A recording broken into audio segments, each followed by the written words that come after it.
Hello friends. सो आज आज मैं आप लोगों को ज्योग्राफी ऑप्शनल की पहली क्लास जो कि जियोमॉर्फोलॉजी का एक टॉपिक है universe and its related concepts, जिसमें मैं यूनिवर्स और उससे रिलेटेड कॉन्सेप्ट्स जो प्रेजेंट में मतलब जो बहुत ही गहरी साइंटिफिक रुचि का विषय है उसको जानने का आज हम लोग बहुत अच्छी तरीके से प्रयास करेंगे और इसको ब्रीफली डिस्कस करेंगे। जैसा कि आप लोग जानते हैं कि ज्योग्राफी ऑप्शनल जो सब्जेक्ट है वो दो भागों में डिवाइड हो जाता है। एक है फंडामेंटल्स ऑफ ज्योग्राफी जिसमें फिजिकल ज्योग्राफी और ह्यूमन ज्योग्राफी आते हैं, और एक है इंडियन ज्योग्राफी। और दोनों दोनों जो पार्ट हैं वो 250-250 नंबर कवर करते हैं मेंस में, जो टोटल 500 नंबर आपका कवर करता है। ठीक है, तो आज हम लोग बात करेंगे फिजिकल ज्योग्राफी की सब फील्ड जियोमॉर्फोलॉजी का पहला topic universe and its related concepts. So जैसा कि आप लोगों को पता है कि यूनिवर्स में सबसे पहले दो थ्योरीज प्रिवेल करी हैं, जिसमें कि सबसे पहली जो थ्योरी है वो जियोसेंट्रिक मॉडल दिया गया उस यूनिवर्स का,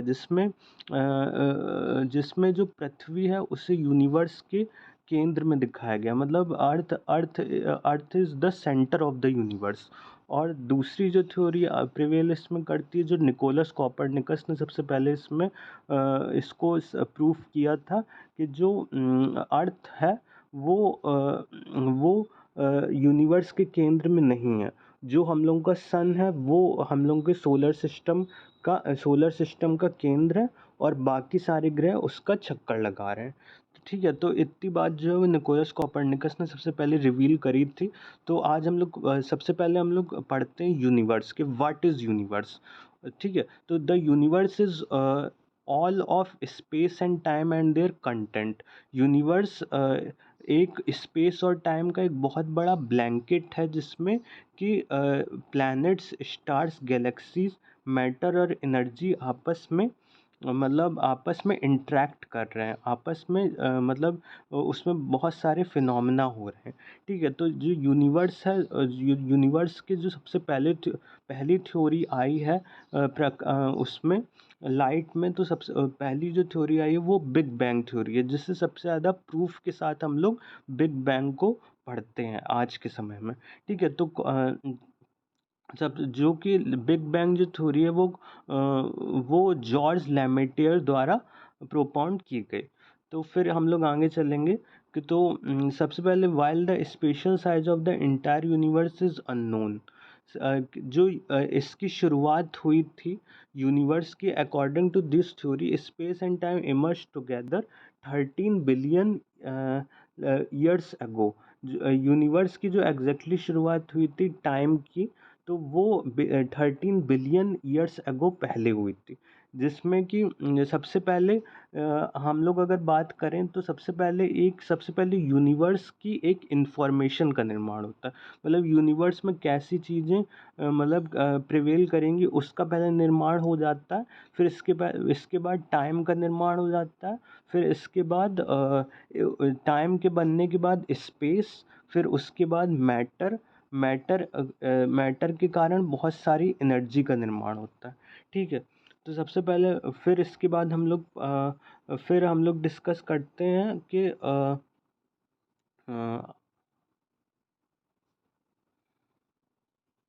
का जो मिन यूनिवर्स का जो मिनिमम डायमीटर है वो 93 बिलियन लाइट ईयर्स एक माना जाता है। फिक्स तो नहीं है, लेकिन मतलब अभी तक जैसा अनुमान लगाया गया है तो 93 बिलियन लाइट ईयर्स इसका डायमीटर है। तो फिर इसके बाद हम लोग आगे चलते हैं, तो इसकी सबसे पहले प्रॉपर्टीज़ को देखते हैं। तो यूनिवर्स की एज है इस समय 13 बिलियन लाइट ईयर्स, और इसका डायमीटर जैसा कि आप लोगों को बताएं 93 बिलियन लाइट ईयर्स इसका डायमीटर है। और इसका मास है 10⁵ और इसकी डेंसिटी अकॉर्डिंग टू मैटर, मतलब मैटर जो आपस में इंटरेक्ट कर रहे हैं, जो यूनिवर्स की डेंसिटी है वो कही जाती है 9.9 इंटू 10⁻30 ग्राम पर सेंटीमीटर क्यूब। और एवरेज जो इसका टेम्परेचर है वो 2.72 केल्विन है। ठीक है। और मेन कंटेंट जो है वो ऑर्डिनरी ऑर्डिनरी जो जो जो हम लोग जितने भी स्टार्स, गैलेक्सीज और या फिर जित कोई भी ऑब्जेक्ट्स या हेवनली बॉडीज, सैटेलाइट्स हो गया या फिर एस्ट्रॉइड्स, मटीरियल्स, जितने भी हेवनली बॉडीज हम लोग स्पेस में देखते हैं वो ओनली 5% मैटर कवर करते हैं यूनिवर्स का। ठीक है। फिर इसके बाद फिर जो ऑर्डिनरी मैटर है उसका जो बेस है वो डार्क मैटर बनाता है। डार्क मैटर पे ही ऑर्डिनरी मैटर का निर्माण हुआ है। ठीक है। तो डार्क मैटर जो है वो 30% यूनिवर्स का कवर करता है और डार्क मैटर का बेस जो है वो डार्क एनर्जी बनाती है। जैसा कि आप लोगों को पता होगा जो डार्क एनर्जी है वो 70% मैटर यूनिवर्स का 70% मैटर कवर करती है। ठीक है। फिर बात करते हैं यूनिवर्स के शेप की। तो शेप जो है वो यूनिवर्स का मतलब अभी भी साइंटिस्ट मतलब ढूंढने का प्रयत्न कर रहे हैं कि एग्जैक्टली यूनिवर्स का शेप है कैसा। लेकिन मतलब बहुत से अभी हम लोग आगे इसके बारे में डिस्कस करेंगे कि यूनिवर्स का शेप हम लोग कैसे एग्जैक्टली पता कर सकते हैं। ठीक है। फिर द अर्लीस्ट कॉस्मोलॉजिक मॉडल्स जो दिया गया है वो जियोसेंट्रिक मॉडल है, जिसमें जो अर्थ है उसको सेंटर में कहा गया। लेकिन निकोलस कोपरनिकस ने ये जो अपनी थ्योरी प्रोपाउंड की करी थी हेलियोसेंट्रिक मॉडल, इसमें जो सन है उसको सोलर सिस्टम के सेंटर में बताया। फिर इसके बाद एक दूसरे बहुत ही महान साइंटिस्ट आए, जोहान्स केपलर्स, जिन्होंने लॉ ऑफ प्लेनेटरी मोशन का सिद्धांत दिया। और फिर इसके बाद इन्होंने जो आइजैक न्यूटन है उन्होंने एक बहुत ही रिवॉल्यूशनरी थ्योरी का एवोल्यूशन किया जो कि लॉ ऑफ यूनिवर्सल ग्रेविटेशन के नाम से प्रसिद्ध हुआ। फिर इसके बाद हम लोग तीसरे पॉइंट में देखते हैं। तो तीसरा पॉइंट कह रहा है कि further observational improvement led to the realization that sun is one of the 100 billion of stars. जो हम लोग का सन है वो 100 बिलियन स्टार्स में से एक है मिल्की वे गैलेक्सी में। जैसा कि आप लोगों को बता दूं कि जो गैलेक्सी है, हम लोगों की जो गैलेक्सी या फिर कोई भी गैलेक्सी है उसके सेंटर में एक सुपर मैसिव ब्लैक होल होता है, जिसमें सुपर मैसिव ब्लैक होल होता है जिसकी ग्रेविटी के कारण उसमें इन्फिनाइट ग्रेविटी होती है। ये तो बात आप लोगों को पता होगी। और उसकी ग्रेविटी के कारण ही पूरा जो गैलेक्सी है उसमें जितने भी स्टार्स होते हैं उसके चारों ओर चक्कर लगाते हैं। जैसा कि अब आगे आप लोगों को पढ़ने को मिलेगा कि जो हम लोग का सन है वो गैलेक्टिक सेंटर जो हम लोगों के गैलेक्सी का गैलेक्टिक सेंटर है उसका जो चक्कर है वो 25 करोड़ साल में लगा पाता है। ठीक है। तो अब हम लोग आगे चलते हैं। Many of the stars in a Galaxy have planets. ज़्यादातर मतलब जो स्टार्स हैं उनके खुद के प्लैनेट्स हैं। ठीक है। अब हम लोग आगे आगे बात करेंगे कि जो गैलेक्सीज़ हैं तो उसमें जो हम लोग सबसे पास की जो गैलेक्सी है वो एंड्रोमेडा गैलेक्सी है। और जो हम लोग के सबसे पास का जो स्टार है वो अल्फ़ा सेंचुरी स्टार है या फिर अल्फ़ा प्रॉक्सिमिटी भी उसे कहते हैं, जो बहुत ही महज 1.5 लाइट ईयर्स सन से दूर है। ठीक है। तो फिर और एक मैं आप लोगों को फैक्ट बता देना चाहता हूँ इसमें कि जो हम लोगों का सोलर सिस्टम जहाँ पे लोकेटेड है वो गैलेक्टिक सेंटर से 30,000 लाइट ईयर्स की डिस्टेंस पर है। जबकि जो हम लोगों का गैलेक्सी का रेडियस है वो 60,000 लाइट ईयर्स है। और फिर डायमीटर का आप लोग अंदाज़ा लगा सकते हैं कि डायमीटर 1,20,000 लाइट ईयर्स है हम लोग गैलेक्सी का। तो फिर अब हम लोग आगे बात करते हैं। तो आगे हम लोगों को पता चलता है कि according to the big bang theory the energy and matter initially present have become a less dense as the universe expanded. जब बिग बैंग हुआ था तब जो एनर्जी और मैटर उसमें प्रेजेंट था उस टाइम पे वो बहुत ही कम डेंस था, मतलब बहुत ही कम घनत्व वाला था। इसीलिए वो एक्सपेंड के काबिल रहा, मतलब एक्सपेंशन कर सका यूनिवर्स। ठीक है। After an initial accelerated expansion called the inflationary epoch. अब यहाँ पे ये लोग बात कर रहे हैं कि यूनिवर्स जब नया नया इवॉल्व हुआ था तब कैसी परिस्थितियाँ थी। तो तब एक इन्फ्लेशनरी इपोक था, मतलब इन्फ्लेशन की स्थिति थी, अनंत स्फीतीकरण की, जिसे हम लोग साइंस की लैंग्वेज में इटर्नल इन्फ्लेशन कहते हैं। इसमें क्या था कि मतलब कि उस टाइम पे जब नया नया बिग बैंग हुआ था तब बहुत ही कम डेंस मैटर था, जो बहुत ही तेज़ी से बाहर की ओर स्लिंग शॉट की तरह बाहर निकलता है, जिसमें वो बहुत ही तेज़ी से फैलता है, बहुत तेज़ी से, जो 10 to the power 121 10 to the power 121 पर सेकंड की स्पीड से बाहर की ओर फैलता है, जिसमें इस फिनोमेना को हम लोग प्लैंक इपोक कहते हैं। मतलब इस फिनोमेना को फिजिक्स की लैंग्वेज में यहाँ से टाइम की शुरुआत हुई, यहाँ से यहाँ से ही समय की शुरुआत हुई। समय की शुरुआत जो हुई वो यहीं से हुई, जिसे हम लोग फिजिक्स के फिनोमेना में प्लैंक इपोक नाम से जानते हैं। ठीक है, तो फिर इसके बाद हम लोग देखते हैं कि जो इन्फ्लेशनरी इपोक था वो 10 टू द पावर -32 सेकंड्स में ही हो गया, मतलब बहुत तेज़ी से, बहुत ज़्यादा तेज़ी से। फिर इसके बाद and the separation of 4 fundamental, और जिसमें कि 4 फंडामेंटल फोर्सेस निकल कर सामने आई, जिसमें कि electromagnetic force, weak nuclear force, strong nuclear force, और चौथी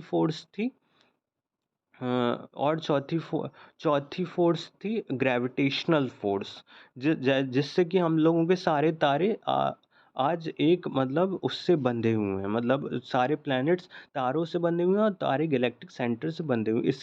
इससे ही हम लोग ग्रेविटेशनल फोर्स के नाम से जानते हैं। ठीक है, फिर अब हम लोग आगे चलते हैं तो हम लोग को पता चलता है कि the universe gradually cooled and continued to expand.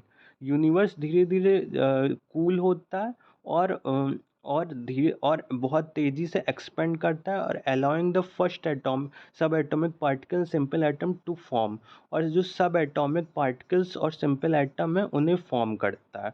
और डार्क मैटर का धीरे धीरे निर्माण होता है, मतलब फॉर्म होता है, forming a foam like structure. मतलब डार्क मैटर को आप एक फोम लाइक स्ट्रक्चर की तरह मान सकते हैं, एक जेली लाइक स्ट्रक्चर, जो किसी भी दिशा में फैलने के लिए बिल्कुल आतुर रहता है, मतलब बहुत ही तेज़ी से फैलता है, और उसके ज़रिए ही फिर ऑर्डिनरी मैटर का निर्माण हो जाता है उसके इंट्रैक्शन से। ठीक है, तो the foam like structure of filaments and voids under the influence of gravity, और ये होता है ग्रेविटी के इन्फ्लुएंस में। Giant clouds of hydrogen and helium were gradually drawn to the places. बहुत ही जाइंट क्लाउड्स जो कि हीलियम और हाइड्रोजन के थे वो कवर कर लेते हैं बहुत ही बड़े जगह को, और एक बहुत ही डेंस, बहुत ही घना डार्क मैटर का निर्माण करते हैं, जिससे बाद में फॉर्म होती हैं गैलेक्सीज, स्टार्स और एवरीथिंग एल्स सीन टुडे, जो हम लोग आज तक देखते हैं उसका निर्माण होता है। तो ये तो बात हो गई बिग बैंग से अब तक हुई घटनाओं की। ठीक है, फिर from studying the movement of galaxies it has been discovered that the universe contain much more matter than is accounted for by visible objects, stars, galaxies. जितना कि हम लोग देख रहे हैं स्टार्स, गैलेक्सी, नेब्यूलाज और इंटरस्टेलर गैस, उससे कहीं ज़्यादा मैटर यूनिवर्स में एग्जिस्ट करता है।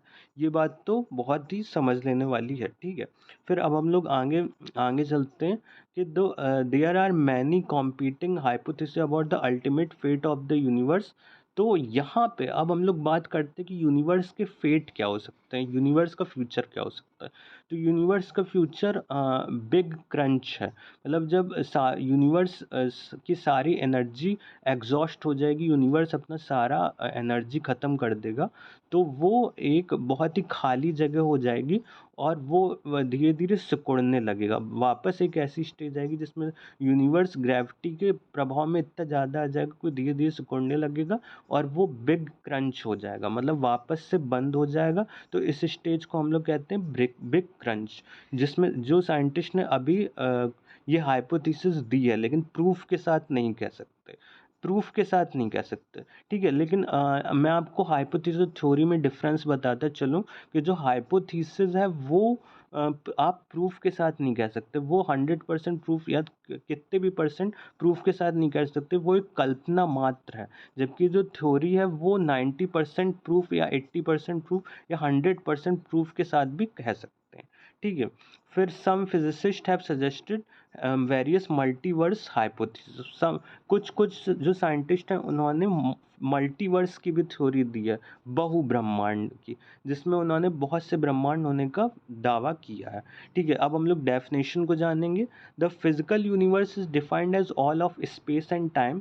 फिजिकल यूनिवर्स डिफाइन करता है सभी स्पेस और टाइम को, collectively referred to as space और टाइम, जो कि कलेक्टिवली स्पेस और टाइम बनाते हैं, स्पेस और टाइम मिलके।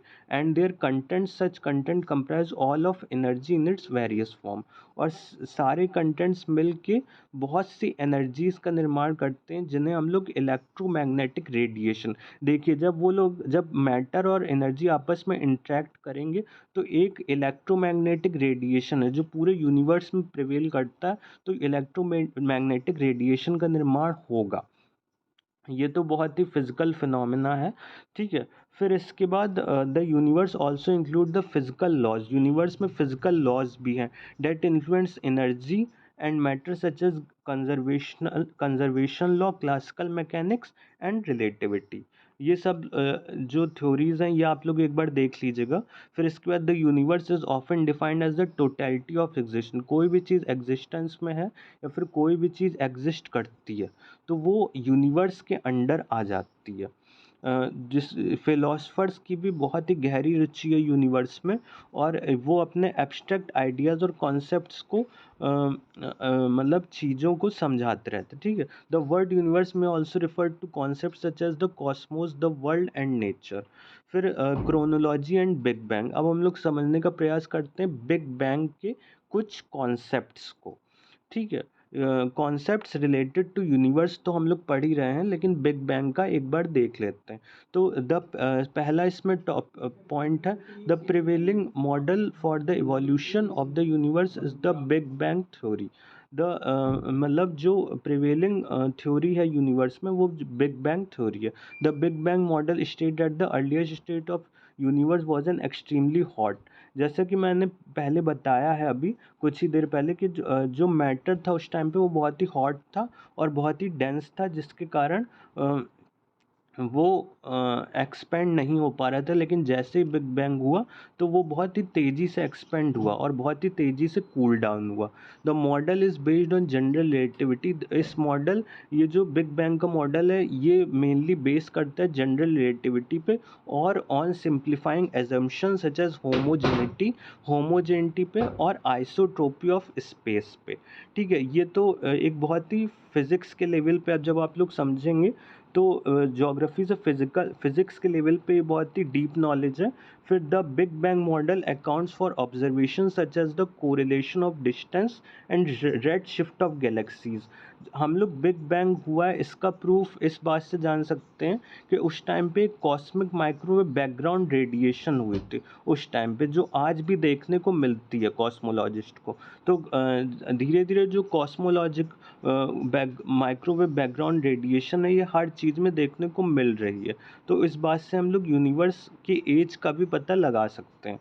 तो फिर इसके बाद हम लोग आगे चलते हैं। The initial hot dense state is called Planck epoch. जब यूनिवर्स नया नया बना था तो उस कंडीशन को, जब बहुत ही डेंस कंडीशन थी, डेंस और हॉट कंडीशन थी, तो उस पीरियड को हम लोग प्लैंक इपोक के नाम से जानते हैं। और जब यूनिवर्स 10⁻⁻32 या फिर 10⁻⁻43 सेकेंड्स में एक्सपेंड हुआ तो उसको हम लोग प्लैंक स्केल कहते हैं या फिर प्लैंक टाइम कहते हैं, ठीक है। फिर इसके बाद हम लोग बात करेंगे objects in space did not physically move, instead the metric that defines space itself changes. Although objects in space time can not move faster than speed of light. ये बहुत ही फेमस कॉन्सेप्ट है एल्बर्ट आइंस्टीन का। उन्होंने जब theory of relativity दी थी उसमें ये बात बहुत ही अच्छे से डिफाइन करी थी कि स्पीड ऑफ लाइट मतलब लाइट की स्पीड पूरे यूनिवर्स में सबसे ज़्यादा है। जैसा कि बहुत से तारे जो यूनिवर्स में हैं उनकी खुद की लाइट है, वो खुद लाइट जो एमिट करते हैं तो उसकी जो स्पीड है वो यूनिवर्स में सबसे ज़्यादा है। ठीक है, फिर अब हम लोग देखते हैं आगे। तो these elementary particles associated stably into ever larger combinations. जब यूनिवर्स का धीरे धीरे जब निर्माण हो गया तो डिफरेंट जो फंडामेंटल पार्टिकल्स हैं तो या फिर एजेस हैं तो उन्हें हम लोग क्वार्क इपोक कह सकते हैं, हेड्रॉन इपोक कह सकते हैं, लेप्टन इपोक कह सकते हैं। ठीक है, जिसमें हम लोग क्वार्क का निर्माण हुआ है। क्वार्क बहुत ही फंडामेंटल यूनिट है यूनिवर्स की। हेड्रॉन्स का निर्माण हुआ है और लेप्टन्स का निर्माण हुआ है। और ये सब एटॉमिक पार्टिकल्स हैं, मतलब ये इलेक्ट्रॉन और प्रोटॉन के भी अंदर जो पार्टिकल्स एग्जिस्ट करते हैं ये वो हैं। ठीक है, these elementary particles associated stably into ever larger combination including stable proton. जैसा कि हमने बताया कि ये प्रोटॉन्स और न्यूट्रॉन्स के अंदर जो एलिमेंट्री पार्टिकल्स हैं वो हैं क्वार्क, हेड्रॉन्स, लेप्टॉन्स और gluons, which then form more complex atomic nuclei through nuclear fusion. ये बहुत ही मोर कॉम्प्लेक्स एक एटॉमिक न्यूक्ली बनाते हैं जो कि न्यूक्लियर फ्यूजन से होता है। ठीक है, this process known as big bang nucleosynthesis. इस प्रोसेस को हम लोग बिग बैंग न्यूक्लियोसिंथेसिस के नाम से जानते हैं, जो कि 17 मिनट हुआ था और एंड हो गया था ये 20 मिनट में जब जब बिग बैंग हुआ था उस टाइम पे। So only the fastest and simplest reactions awkward. मतलब जो फास्टेस्ट और सिंपलेस्ट रिएक्शन थी वो तब हुई थी। ठीक है, about 25% of the protons and neutrons in the universe by mass were converted to helium.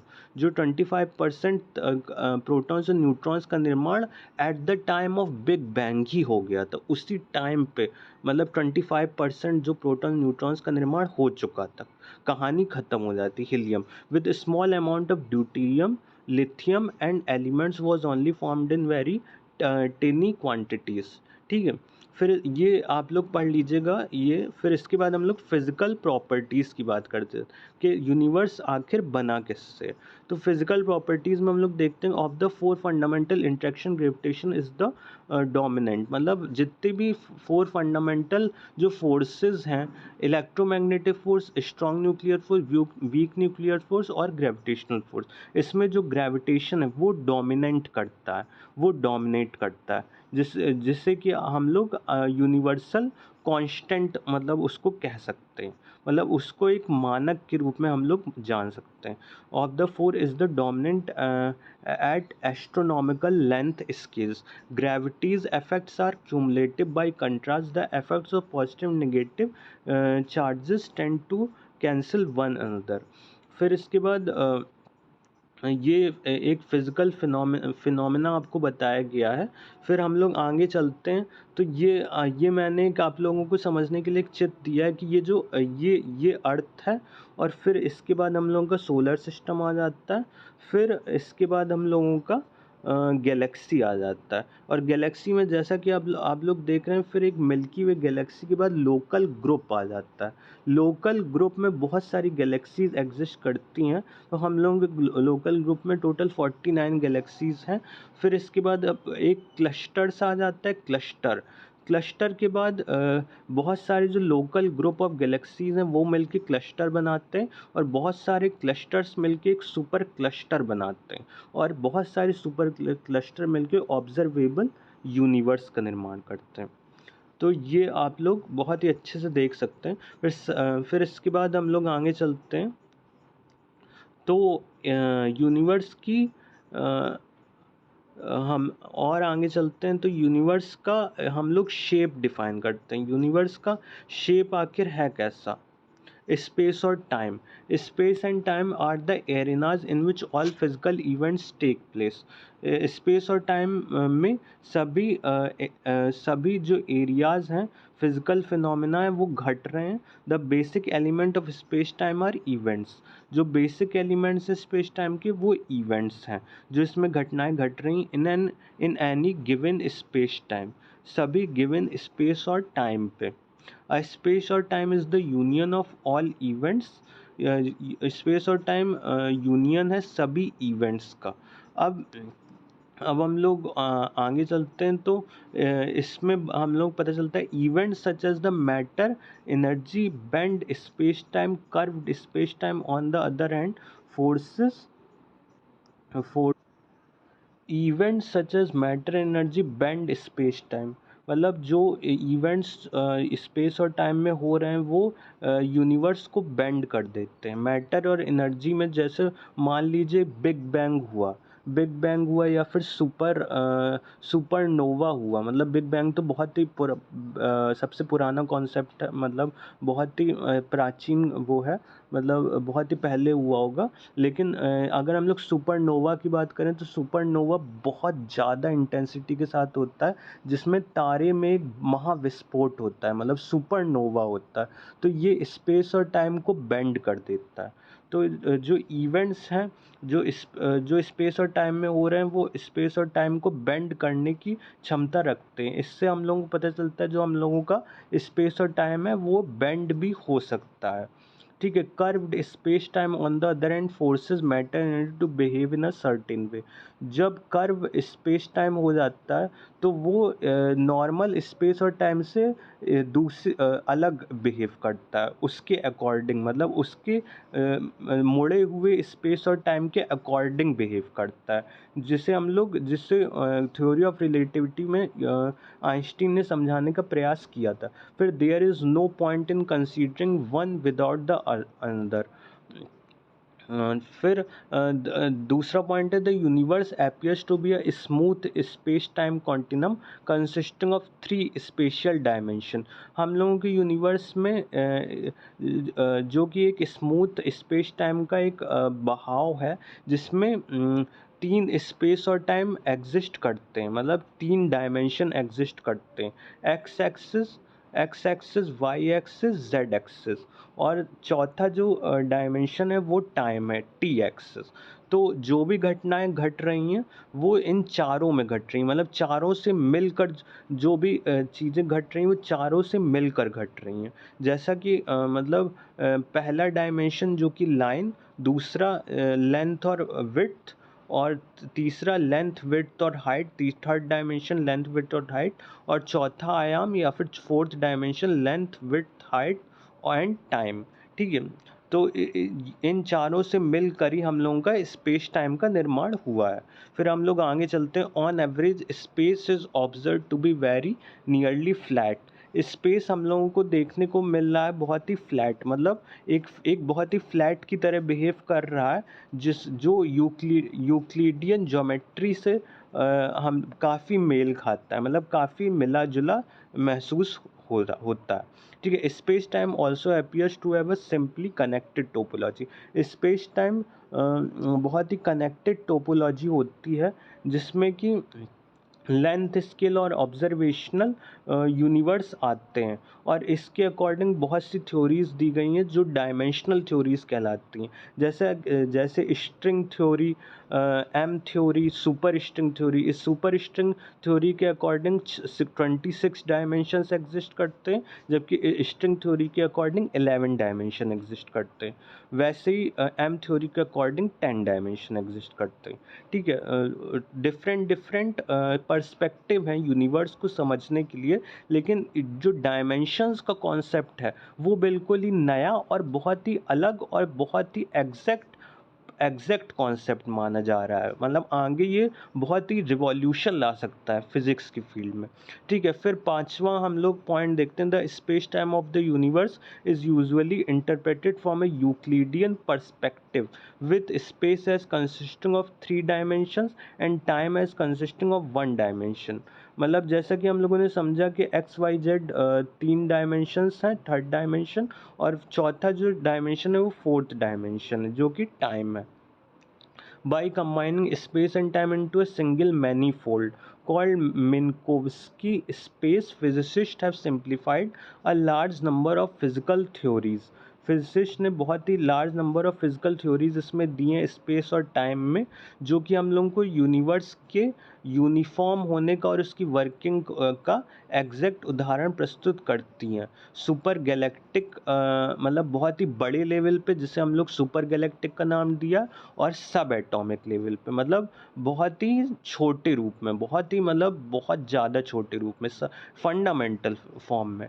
ठीक है, फिर space time events are not absolutely defined spatially and temporarily, but rather are known to be relative to the motion of observer. Space time बहुत सी चीज़ों को लेके मतलब एक temporary view देता है और स्पेशली व्यू देता है, और ये ऑब्जर्वर पे भी डिपेंड करता है कि वो स्पेस और टाइम को कैसे ऑब्जर्व कर रहा है और कहाँ से ऑब्जर्व कर रहा है, वो उसे वैसा ही स्पेस और टाइम दिखता है। ठीक है, फिर हम लोग इसकी थोड़ा थोड़ा शेप की तरफ बढ़ते हैं कि यूनिवर्स का शेप है कैसा। जैसा कि दो तीन तरीके के शेप आप लोग देख रहे हैं। एक शेप है कर्वेचर शेप, एक फ्लैट शेप, और एक है स्फीयर शेप। ठीक है, लेकिन बेसिकली साइंटिस्ट ने बहुत सारी थ्योरीज दी हैं जिसमें कि कर्वेचर स्पेस और टाइम बेंड करता है, इसलिए यूनिवर्स के शेप को हम लोग कर्वेचर शेप का मान सकते हैं। मतलब एक मतलब कर्वेचर शेप का मान सकते हैं अभी के अकॉर्डिंग। ठीक है, फिर general relativity describes how space time is curved and bend by mass and energy. Space और टाइम बेंड करता है मास और एनर्जी से। और द टोपोलॉजी और geometry of the universe include both local geometry in the observable universe and global geometry. फिर इसके बाद हम लोग आगे चलते हैं तो सपोर्ट ऑफ लाइफ हम लोग टॉपिक पढ़ेंगे, जिसमें द यूनिवर्स में भी fine tuned universe hypothesis, the proposition that the condition that allow the existence of observe, जो कि हम लोगों के यूनिवर्स की आज की परिस्थितियां हैं, ये बेसिकली सपोर्ट करती हैं लाइफ के इन्वॉल्वमेंट में, लाइफ के होने में आज की परिस्थितियां यूनिवर्स के लिए बहुत महत्वपूर्ण योगदान देती हैं, जिसमें कि हम लोगों के जो यूनिवर्स है वो उसमें सब फंडामेंटल फोर्सेस अपने लेवल पर काम कर रही हैं या फिर सर्टेन लेवल पे काम कर रही हैं, जिसे हम लोग फंडामेंटल फिजिकल कांस्टेंट के नाम से जानते हैं। ठीक है, फिर अब हम लोग आगे चलते हैं तो इसके कंपोजिशन पर बात करते हैं। The universe is composed almost completely off dark energy, dark matter और ऑर्डिनरी मैटर, ये हम लोग पढ़ चुके हैं, और इसे अब हम लोग ब्रीफली डिस्कस करते हैं। The proportion of all types of matter and energy have change over the history of the universe. जो प्रपोर्शन है मैटर एंड एनर्जी का, वो उसने यूनिवर्स की हिस्ट्री बनाई है, उसने यूनिवर्स की हिस्ट्री बनाने में एक बहुत बड़ा योगदान दिया है, और उसने मतलब बहुत ही चेंजेस और लाए हैं बहुत बड़े लेवल पे, और फिनोमेना को अपने में मतलब डिफरेंट फिनोमेना हम लोगों को देखने को मिले हैं। The total amount of electromagnetic radiation generated with in the universe has decreased by half in the past 2 billion years. Electromagnetic radiation है वो ऑलमोस्ट हाफ हो गई हैं 2 बिलियन लाइट ईयर्स में, क्योंकि मैटर बहुत सा मैटर बन रहा है और बहुत सी चीज़ें मतलब ख़त्म भी हो रही हैं, तो इसलिए बहुत सी एनर्जी का निर्माण हो रहा है, जिससे कि धीरे धीरे इलेक्ट्रोमैग्नेटिक रेडिएशन कम हो रहा है। मतलब यूनिवर्स धीरे धीरे अपनी एनर्जी को बहुत ही बड़े लेवल पे इस्तेमाल कर चुका है। ठीक है, today ordinary matter which include atom star Galaxy life accounts for, जो ऑर्डिनरी मैटर है वो ओनली 4.9% ही हम लोगों को कवर करता है यूनिवर्स। ये जो आप लोग तस्वीर देख रहे हैं ये 3D है, मतलब एक क्यूब के शेप का यूनिवर्स में मैटर और एनर्जी का इंट्रैक्शन दिखाया गया। फिर matter, dark energy and dark matter are distributed homogeneously throughout the universe over length scales longer than 300 million light years or so. However, over shorter length scale, matter tends to clump hierarchically many atoms. तो ये तो अब हम लोग अपने दूसरे point पे चलते हैं। The milky way is in local group of galaxies. जो मिल्की वे है वो लोकल ग्रुप ऑफ गैलेक्सीज में आता है, जो कि पार्ट है लेनिया का सुपर क्लस्टर का। हम लोग को ये जो मिल्की वे है वो लेनिया का सुपर क्लस्टर में आती है। और लेनिया का super cluster 500 million light years 500 million light years का डिस्टेंस कवर करता है, जो कि 10 मिलियन लाइट ईयर्स का जिसका तो हम लोगों का जो सुपर क्लस्टर है वो 10 मिलियन लाइट ईयर्स जो मतलब डिस्टेंस है वो कवर करता है। The universe also has vast regions of relative emptiness. Universe में बहुत बड़े बड़े बहुत ही खाली जगह हैं जिन्हें हम लोग वॉइड्स के नाम से जानते हैं।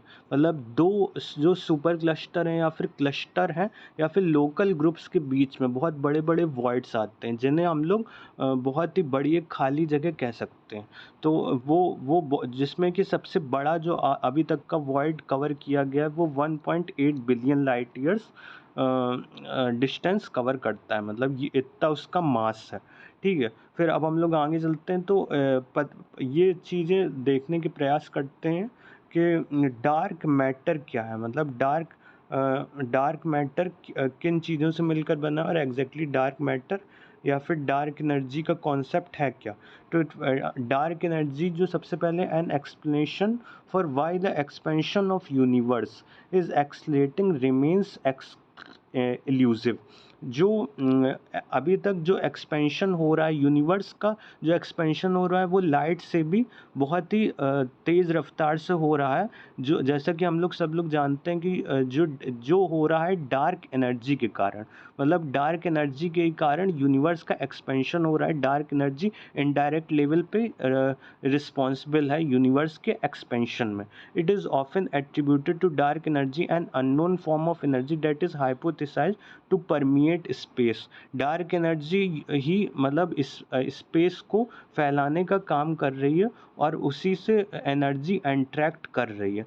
On a mass energy equivalence basis the density of dark energy is much less than the density of ordinary matter. जो डार्क एनर्जी की डेंसिटी है वो बहुत ही कम है, मतलब बहुत ही लेस है ऑर्डिनरी मैटर के कंपैरिजन में। और dark matter with in galaxies और डार्क मैटर से भी कम है जो कि गैलेक्सीज में मौजूद है। However in the present dark energy era it dominates the mass energy of the universe. जो प्रेजेंट डार्क एनर्जी का एरा जो चल रहा है, मतलब जो फेज या पीरियड चल रहा है वो डोमिनेट करता है मास और एनर्जी को यूनिवर्स में, because it is uniform across space. ये स्पेस में पूरे यूनिवर्स में हर जगह इक्वल वे में है, मतलब सभी जगह व्याप्त है, मतलब सभी जगह इक्वल अपने वे में काम कर रही है। Two proposed forms of dark energy are the cosmological constant. जो दो लेवल पे हम लोग डार्क एनर्जी को प्रपोज कर सकते हैं, मतलब बता सकते हैं, वो एक कॉस्मोलॉजिकल कांस्टेंट है और a constant energy density filling space homogeneously and scalar fields such as quintessence and moduli. Dark energy को हम लोग बहुत ही फिजिकल फॉर्म में अगर बात करें तो क्विंटेसेंस और मोडुली फॉर्म में डायनेमिक क्वांटिटीज़ हैं ये डार्क एनर्जी की। इस फॉर्म में हम लोग इसको फिजिकल फॉर्म में पढ़ सकते हैं। Contribution from scalar fields that are constant in space are usually also included in the cosmological constant. The cosmological constant can be formulated to be equivalent to vacuum energy. Cosmological constant को हम लोग vacuum energy के तौर पर भी जान सकते हैं। Scalar fields having only a slight amount of spatial inhomogeneity would be difficult to distinguish from a cosmological constant. फिर अब हम लोग डार्क मैटर देखते हैं। तो dark matter is a hypothetical kind of matter that is invisible at the entire electromagnetic spectrum. Dark matter एक type का hypothetical काल्पनिक मैटर है, या फिर ह्यूमंस को जितना समझ में आया एक बेसिक मैटर हम लोग कह सकते हैं जो कि इनविजिबल है और इनविजिबल है और इंटायर इलेक्ट्रोमैग्नेटिक स्पेक्ट्रम से बचा हुआ है। ऐसा मैटर है जो इंटायर इलेक्ट्रोमैग्नेटिक स्पेक्ट्रम से बचा हुआ है, but which accounts for most of the matter in the universe. लेकिन ये कॉन्स्टिट्यूट कर रहा है बहुत ही मतलब ज़्यादा यूनिवर्सल मैटर को, मतलब यूनिवर्स में जितना मैटर व्याप्त है उसमें बहुत ज़्यादा कंट्रीब्यूशन डार्क मैटर का ही है। The existence and properties of dark matter are inferred from its gravitational effects. हम लोग डार्क मैटर की प्रेजेंस और एग्जिस्टेंस और इसकी प्रॉपर्टीज़ को इसी बात से समझ सकते हैं कि इसका ग्रेविटेशनल इफेक्ट्स पे कोई प्रभाव नहीं पड़ता है, मतलब ये ग्रेविटेशनल इफेक्ट्स से ये परे है, ठीक है। Gravitational effect on visible matter, radiation and the large scale structure of the universe. इसको हम लोग इसके प्रेजेंस को जान सकते हैं इसके ग्रेविटेशनल इफेक्ट से, विजिबल मैटर से, रेडिएशंस जो हो रहे हैं उससे, और लार्ज स्केल स्ट्रक्चर जो कि यूनिवर्स का है। फिर other than neutrinos a form of hot dark matter, dark matter has not been detected directly. अगर हम लोग न्यूट्रिनोज को छोड़ दें तो जितना भी मैटर है वो एक हॉट डार्क मैटर है।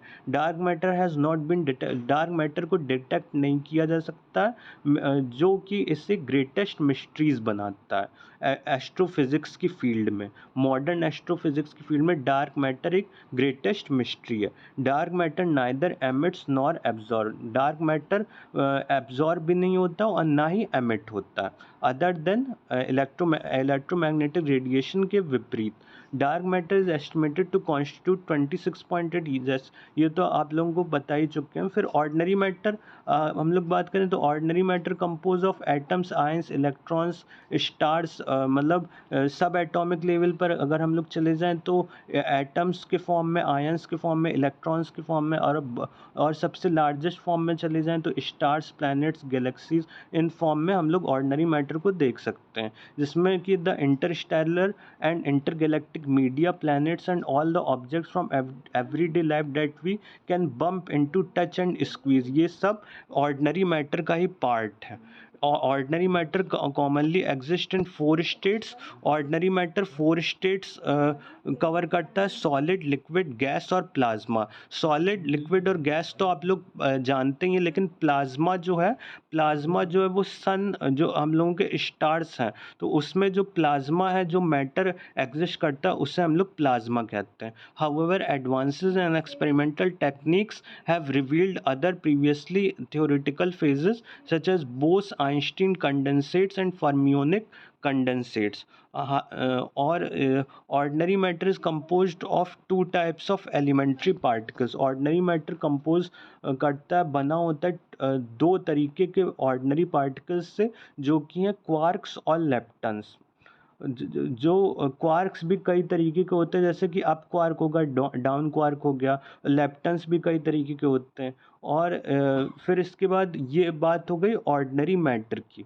तो आज की क्लास में हम लोग आशा करते हैं आप लोगों को यूनिवर्स का अच्छे से, ये एक standard model of elementary particles का एक पूरा चार्ट है, जिसमें कि आप लोग देख सकते हैं कि जो क्वार्क है वो 6 तरीके का है, up quark, down quark, charm, strange, top और बॉटम, और लेप्टन्स भी 6 तरीके के हैं, electron, muon, tau, electron, neutron, muon, neutrino, tau neutrino, और ग्लूऑन्स में अगर हम लोग बात करें, gluon, photon, Z boson, W boson और हिग्स बोसॉन। हिग्स बोसॉन को गॉड पार्टिकल के नाम से हम लोग जानते हैं, जो रिसेंटली अभी खोजा गया है।